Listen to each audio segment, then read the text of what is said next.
Tecnologia, entretenimento, internet, mídias digitais. Papo de Futuro com Beth Veloso. Este episódio do Papo de Futuro trata de uma mudança histórica no funcionamento da internet no Brasil. O Supremo Tribunal Federal começou a consolidar uma nova interpretação para o artigo 19 do Marco Civil da Internet. Na prática, as plataformas digitais terão que agir rápido diante de notificações de usuários que se sintam prejudicados por conteúdo publicado online. Não será mais preciso necessariamente, não será mais necessária uma ordem judicial. E quem nos traz essa novidade e explica para a gente o alcance dessa decisão é a jornalista, consultora legislativa, titular do Papo de Futuro, Beth Veloso. Tudo bom, Beth? Olá, Ana. Olá, quem acompanha a gente pela TV, pela Rádio Câmara, pelo YouTube. Uma decisão realmente que eu considero histórica. E olha que ela demorou, viu, Ana Raquel? Então, essa mudança agora não é definitiva. O Supremo ainda vai ter que, a partir da maioria que se formou na decisão de flexibilizar, como eu estou chamando o artigo 19 do Marco Civil da Internet, o Supremo vai ter que decidir como é que isso vai funcionar. Mas é histórico por quê? Porque durante quase uma década, esse artigo 19, entre aspas, protegeu as plataformas de uma responsabilização direta por conteúdos nocivos gerados por terceiros. Esse modelo anterior, ele decidia que era preciso uma ordem judicial para remoção de conteúdo na rede. Agora, o que muda? Entra um modelo que a gente chama de Notice and Take Down, ou seja, notifica e remove. No entanto, apesar desse suposto avanço, porque a medida também é muito controversa, no modo de funcionamento, sobretudo das redes sociais, há muitas perguntas que precisam ser respondidas.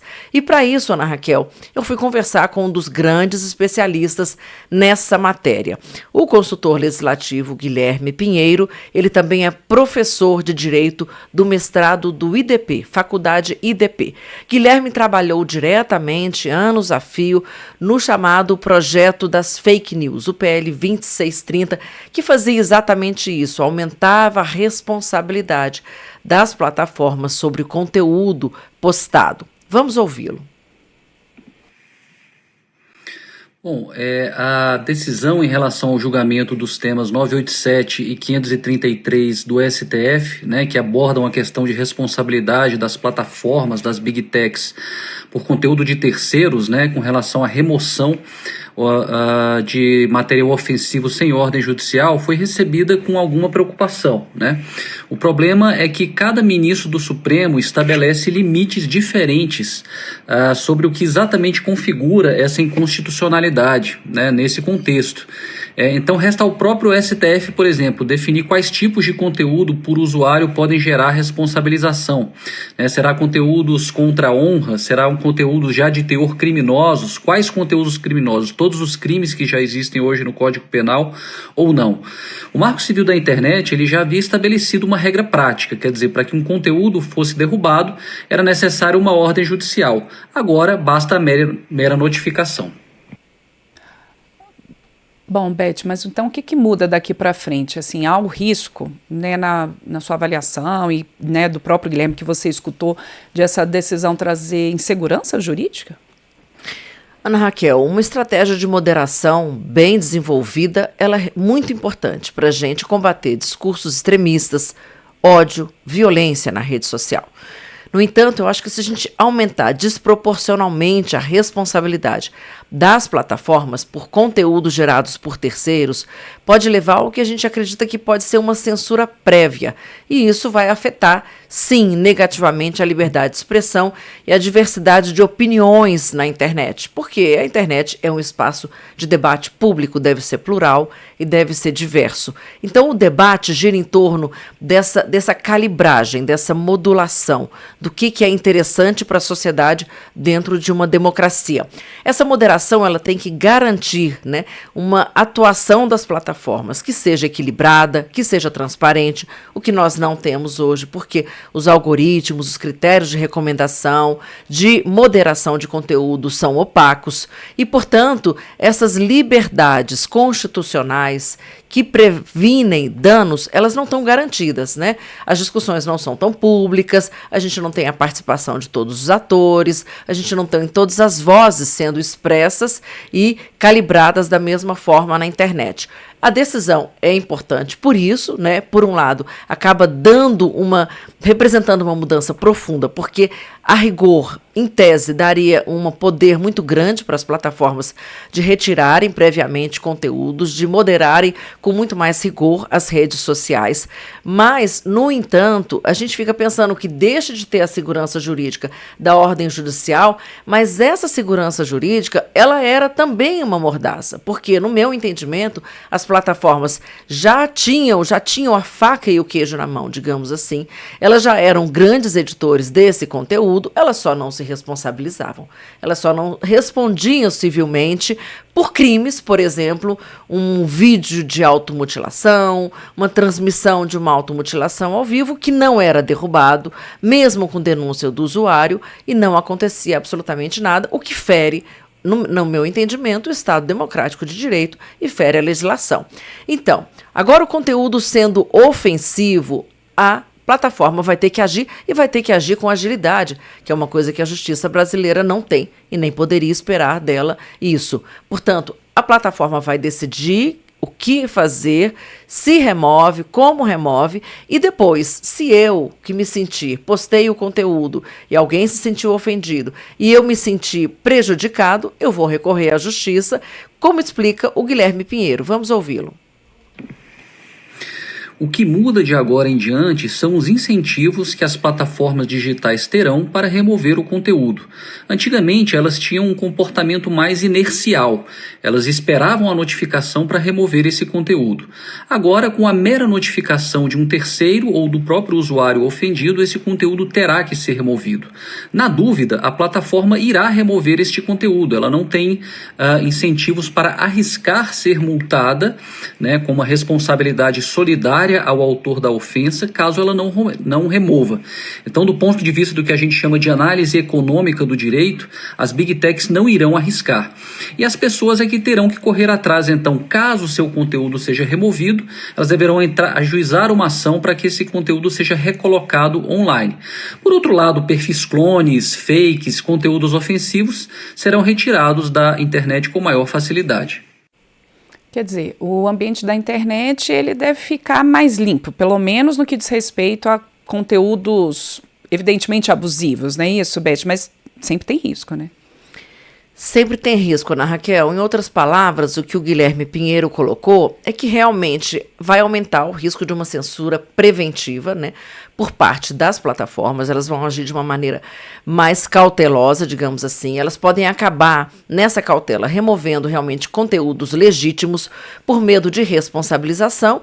Agora, é importante pensar que isso, aos poucos, vai também se naturalizando. Aos poucos, o mercado, né, a própria plataforma, junto com o seu usuário, eles vão se adequando, eles vão se moldando, porque a plataforma também não quer ver uma fuga de usuários, porque eles vão se sentir cerceados, censurados e vão para outra plataforma. Então, eu acho que vai haver uma acomodação, que a plataforma vai agir de uma maneira mais racional, mais controlada, mais equilibrada, e o usuário, por seu lado, também não vai usar a internet como um terreno, uma praça pública, né, de ódio, de ofensa, de desinformação, de mentira, de prática de crimes, como a gente vê hoje, né? Então, esse clima, essa cultura de impunidade que existe na internet, que a gente comparando com o mundo real, né, acaba assustando todo mundo, porque o nível de punibilidade na internet hoje é muito baixo, a sensação de impunidade é muito alta,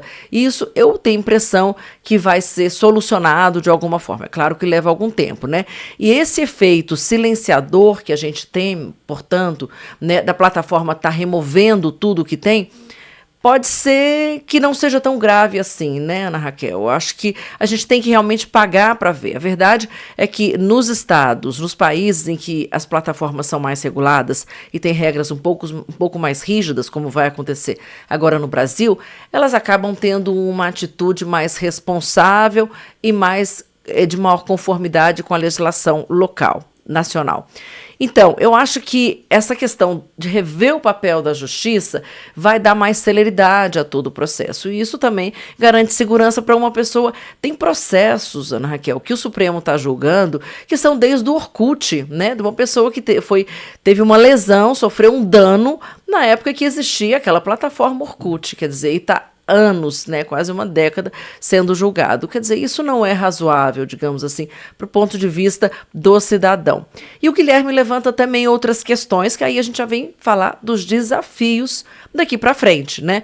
Por exemplo, um dos maiores desafios do STF agora vai ser definir quais são os critérios de aplicação dessa decisão, porque a gente também não pode deixar isso na mão de plataformas que são estrangeiras, que não são plataformas brasileiras, né, que são globais, que são concentradas. Então, essa decisão ela tem que ser uma decisão de uma política, né, pública no Brasil com relação à comunicação. E isso significa o quê? Né? A quem ela vai se aplicar, em primeiro lugar, provedor de aplicação, como são redes sociais, como são plataformas, como é o YouTube. A gente vai entrar com o Instagram, com o Telegram, X, ou a gente vai entrar também com o WhatsApp. Outra dúvida também, né? Esses serviços de mensageria vão ter também mensagens, né, removidas. A gente vê tanta ofensa nesses grupos de WhatsApp, as pessoas se agridem, né? E as pessoas realmente se sentem muito atingidas e ficam muito abaladas. Outra coisa, haverá uma regra de um dano presumido, né? Ou seja, a plataforma vai ser responsabilizada objetivamente, independente de culpa ou dolo, se ela não remover aquele conteúdo a partir de uma denúncia de um usuário, de uma notificação. Quais serão os critérios de prova? Não precisa provar, né? A remoção ela é imediata. Também você vai ter como apresentar uma exceção de prova. Por exemplo, no caso do jornalismo, a gente não pode simplesmente remover tudo que o jornalismo fala, porque o jornalismo ele é o fiscal da sociedade, né? Ele fiscaliza o governo, ele fiscaliza as empresas, a sociedade. Então, tudo que o jornalista coloca, se for removido porque alguém reclamou, né, achou que foi, digamos assim, difamado ou caluniado, você está enfraquecendo, né, um importante pilar da democracia, que é o jornalismo sério, feito com seriedade, né? E, além disso, né, tem uma certa instabilidade jurídica, né, com relação a como é que essas decisões depois vão para o judiciário. O fato é que a gente tem hoje um desestímulo muito grande das pessoas, já encerrando esse nosso comentário, irem reclamar por uma ofensa ou por um dano sofrido na rede social. Porque o acesso à justiça é difícil, é caro, é para poucos, né? E as pessoas não têm acesso a uma defesa gratuita, de uma maneira generalizada. Nem tem conhecimento, muitas vezes, né, que existe uma defensoria pública e serviços assim. Então, com esse modelo novo, existe uma expectativa do RegLab, que é um laboratório de pesquisa, um instituto de pesquisa do IPC-REC, que diz o seguinte: esse mecanismo de notice e takedown, junto com uma modulação feita pelo Supremo de como esses efeitos vão ser aplicados, né, na moderação de conteúdo, não deixando essa coisa solta e aberta, né, vai permitir uma queda abrupta do número de ações na justiça com relação à moderação de conteúdo e, sobretudo, remoção de conteúdo. Tem muita gente que tem um perfil, Ana Raquel, e vive disso, de 1 milhão de pessoas, né? E, de repente, esse perfil é removido e a única informação que a plataforma dá seu perfil foi removido. Então, assim, existe muito desequilíbrio, existe muita injustiça nesse modelo. Então, a expectativa é reduzir muito o número de ações, né? Talvez em até 70%, 80% com esse novo modelo, que já são, na verdade, subdimensionadas, porque a quantidade de pessoas que sequer sabe, né, tem um perfil removido ou tem uma conta suspensa ou bloqueada e sequer sabe como reclamar, né, nem a quem reclamar. Então, é um debate muito, muito importante que deixa a gente muito feliz. Pois é, Beth, acho que o principal aí é buscar uma rede mais sadia. A gente quer plataformas que tenham conteúdos mais transparentes, mais sadios, que a gente não tenha tanto ódio e nem notícias falsas. E acho que é isso que se espera com essa decisão. A gente sabe, como você mesma colocou, que ainda tem alguns passos para que ela de fato se efetive essa decisão. O Supremo precisa terminar ali a votação, precisa publicar acordo, precisa modular efeitos, mas já é um passo importante, inclusive, para debate de como é que isso vai se dar na prática, né?